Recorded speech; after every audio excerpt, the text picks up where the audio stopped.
We've got Patrick Murrell on the outskirts of the coastal town of Lakes Entrance in Victoria. And Pat, conditions have improved. Still people being evacuated. Thankfully, there was some rain earlier. How much?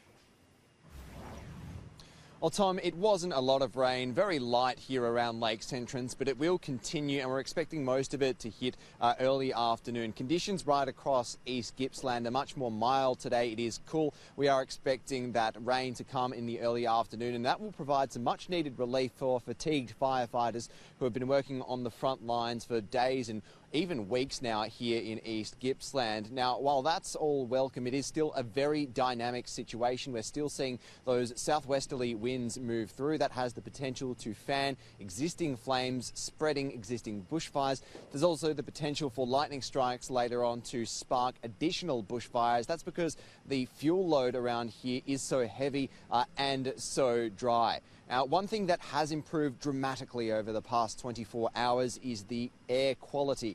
Yesterday, about this time, the smoke was incredibly thick right across East Gippsland. Visibility was incredibly poor, especially around Mallacoota in the far east. In the middle of the day, the town, which has been surrounded by flames, isolated for days now, it was plunged into darkness. The sky turned red and black. There were apocalyptic scenes as embers rained from the sky on top of the thousands of people who have been trapped there for days now. Here's some of what they had to say. We were just expecting embers, and they just said it was fine, and now all of a sudden it's come over black, a bit like Tuesday night. Yeah, Tuesday when before on New Year's Eve at 8 o'clock in the morning turned exactly the same. For about 4 or 5 hours. Quite scary. Thinking of our kids at home and make sure they're okay, and yeah. Do you have a plan if the fire does hit, straight to the water? Straight to the water. Absolutely, straight to the water. Yep. Yeah. Everything else we can fix up, but our lives we can't. So straight in the drink and away we go. We came extremely close last Monday night. We had to evacuate then to come into Bruthen.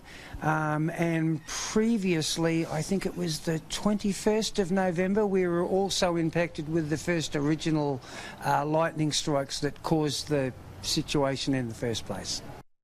1,100 people have already been evacuated from Mallacoota via 2 naval ships. They arrived in Hastings, at a port in Hastings yesterday. Plans to evacuate more via Hercules aircraft, fixed-wing aircraft from the ADF, had to be abandoned because of that thick smoke. It has been confirmed today, though, that those Hercules will be back to take more people out of Mallacoota. Further north around Omeo, flames have essentially surrounded that town, and so yesterday Army Chinook helicopters arrived at that town and evacuated 50 people. Similar evacuations will continue today across East Gippsland as these fires rage.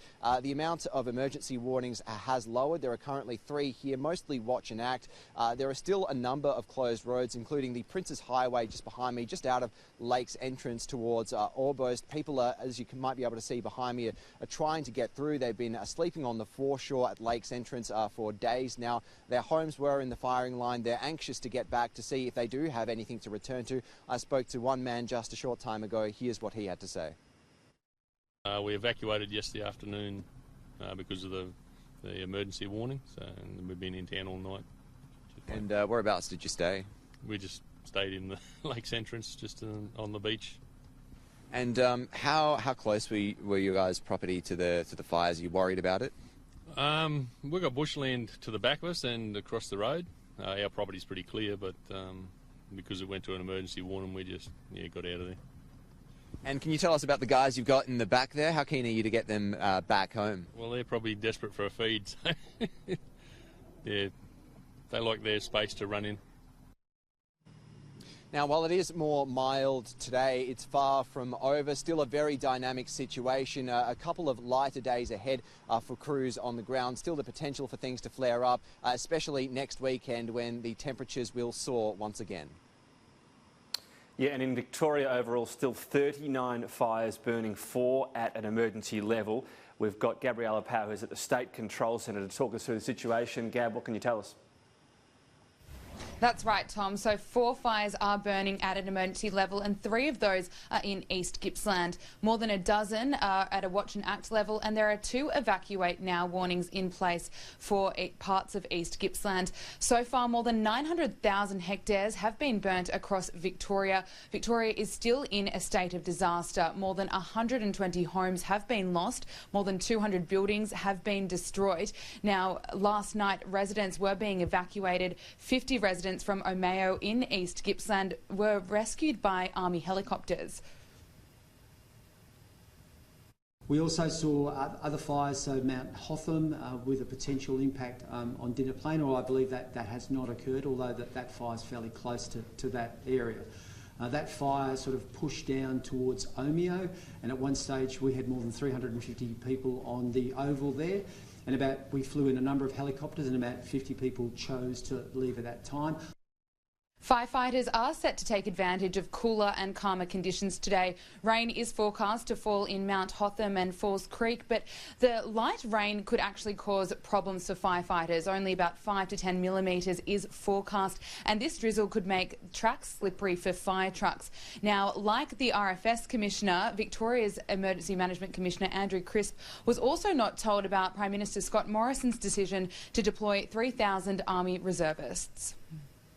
No, I definitely didn't hear directly from the Prime Minister, but what I want to say is that since the ADF have come in and supported us, whether that's by literally land, air and sea, we've been very, very appreciative of that support, and we've got a great working relationship with them, and we look forward to continue to work with them and when we get the reservists in and about and boots on the ground. 6 people remain unaccounted for. Victorian authorities say the advice remains the same. If you are in the fire zone and you can safely get out, you must get out.